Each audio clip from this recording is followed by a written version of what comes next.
নমস্কার বন্ধুরা, আজকে আমি আপনাদের করে দেখাবো আমি বাড়িতে কিভাবে ঝালমুড়ি বানাই। আশা করি আপনাদের ভালো লাগবে। ভালো লাগলে আমার চ্যানেলটিকে অবশ্যই লাইক, শেয়ার আর সাবস্ক্রাইব করে দেবেন। তাহলে চলুন শুরু করি। ঝালমুড়িটা কিভাবে বানাই সেটা দেখাই।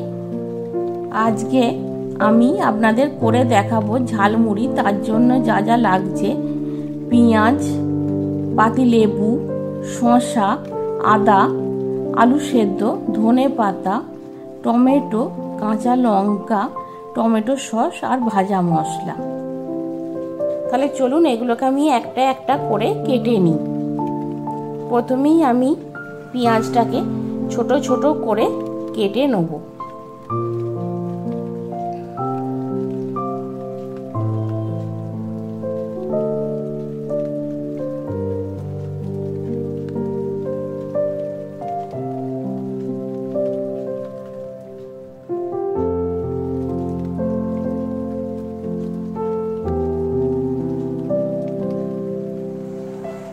পেঁয়াজটা কাটা হয়ে গেলে ওটা একটা থালার মধ্যে ঢেলে রেখে দেবো।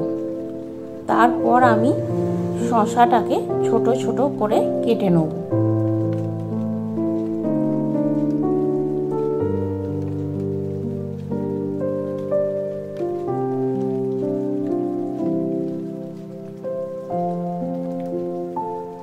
শসাটাও কাটা হয়ে গেলে পেঁয়াজের সঙ্গেই রেখে দেবো। তারপর আমি ধনে পাতাটাকেও ছোট ছোট করে কেটে নেব।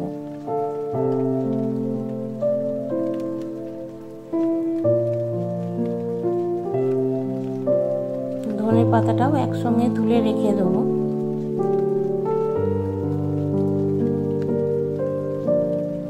এরপর আমি টমেটো নেবো। আমি আধখানাই টমেটো দেবো। আপনাদের যেরকম পরিমাণ মুড়ি মাখবেন সেই অনুপাতে টমেটো দেবেন।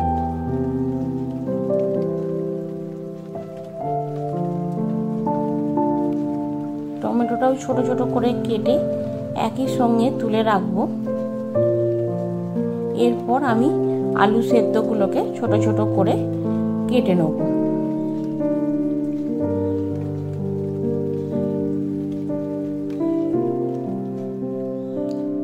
আলু সেদ্ধগুলোও কেটে রেখে দেবো।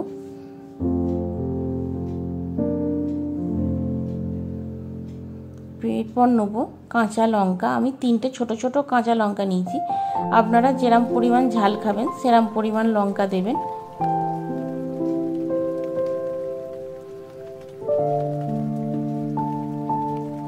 লঙ্কাটা রেখে দিয়ে এরপর আদাটাকে আমি ছোট ছোট করে কেটে নেব।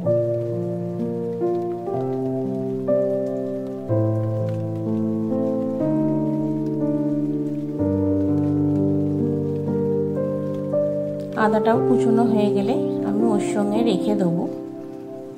এইভাবে আমি সব ছোট ছোট করে কুচিয়ে নিয়েছি। এরপর আমি নিয়েছি 4 রকমের চানাচুর আর ঝুরি ভাজা। এরপর একটা বোলের মধ্যে আমি পরিমাণ মতন মুড়ি নিয়ে নেব। মুড়িটাতে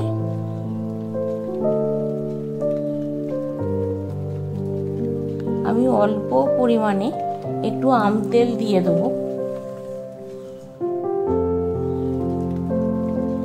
তারপর দিয়ে দেবো আমি ভাজা মশলাটা। এর মধ্যে আছে ধনে, জিরে, লঙ্কা আর একটু গোলমরিচের গুঁড়ো। দিয়ে দেবো টমেটো সসটা। এরপর চানাচুরগুলো আমি একে একে দিয়ে দেবো।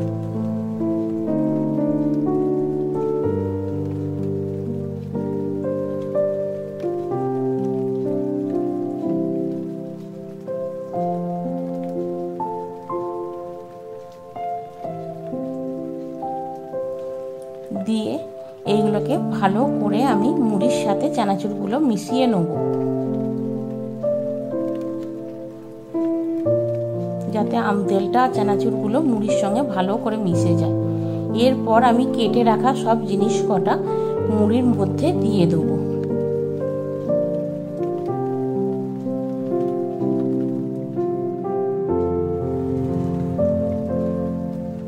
দিয়ে এগুলোকেও মুড়ির সঙ্গে ভালো করে নেড়ে চেড়ে মিশিয়ে নেব।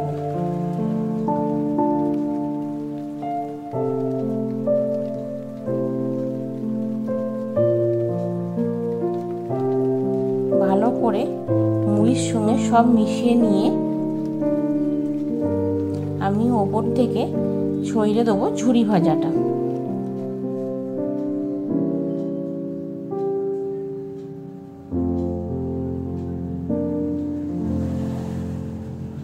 ঝুরি ভাজাটাও একটু মুড়ির সঙ্গে নেড়ে চেড়ে নেবো, তাহলেই রেডি হয়ে যাবে ঝালমুড়ি।